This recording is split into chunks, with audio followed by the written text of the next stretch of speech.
Begitu menjabat, begitu terpilih, apa sih Pak yang disampaikan oleh Presiden Republik Indonesia Prabowo Subianto langsung mungkin kepada Bapak sebagai Menteri? Arahannya Jadi langsung, saya waktu dipanggil ke Kertanegara, waktu mau diumumkan sebagai Menteri, ya,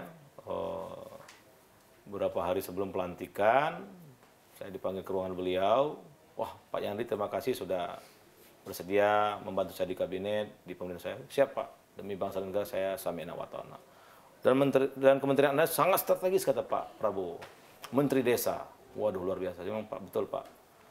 Intinya Pak Prabowo itu sesuai astacita Presiden Prabowo yang ke-6, ya, membangun desa dan membangun dari bawah untuk pemerataan ekonomi dan pemerataan kemiskinan. Jadi sudah jelas instruksi Pak Presiden itu bagaimana desa-desa di Indonesia itu maju, sejahtera dan bisa menyumbang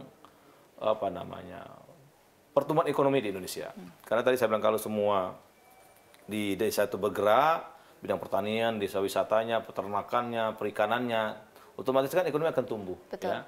Jadi angka pertumbuhan 8% yang diminta Pak Prabowo itu saya yakin dari desa bisa menyumbang signifikan itu. Karena ekonomi akan bergerak apalagi dengan makan siang bergizi, bahan bakunya dari desa masing-masing, artinya siklus atau perputaran ekonomi, perputaran uang itu akan sangat besar di desa.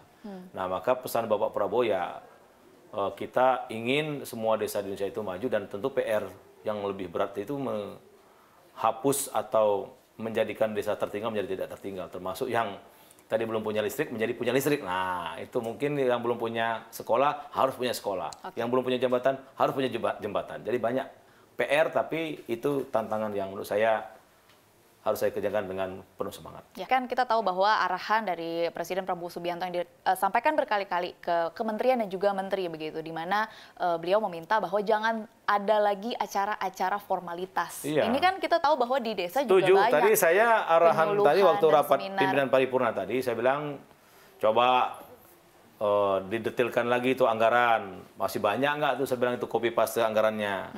Tahun kemarin rapat di hotel ini, tahun ini rapat di hotel ini lagi. Ya buat apa itu loh, ya kan? Mendingan buat rakyat di desa.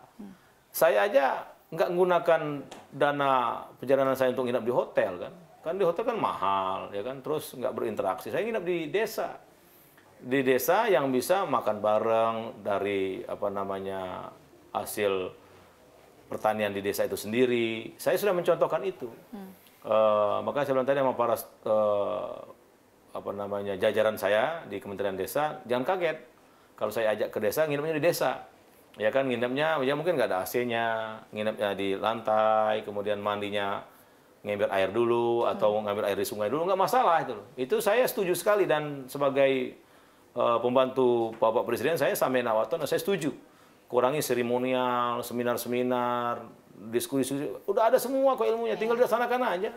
Ya kan? Nah, saya tidak mau juga Kementerian Desa itu semangatnya hanya menghabiskan anggaran, kemudian outcome dan outputnya nggak jelas gitu loh. Saya ingin rupiah per rupiah itu sejatinya memang harus bisa dinikmati oleh rakyat sebesar-besarnya.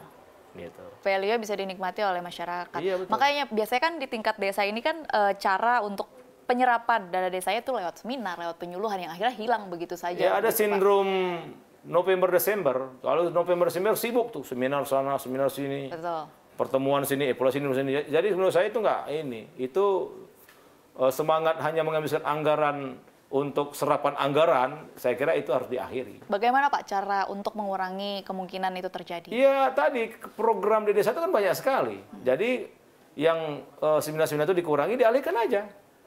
Refocusing ke hal-hal yang sifatnya produktif, ya, yang sifatnya langsung ke sasaran sebagai subjek pembangunan. Dari kementerian adakah arahan atau upaya untuk memantau begitu? Harus. Jadi saya bahkan mulai saya dari awal itu, saya nggak mau di hotel, maunya saya coba cari desa, bikin tenda aja.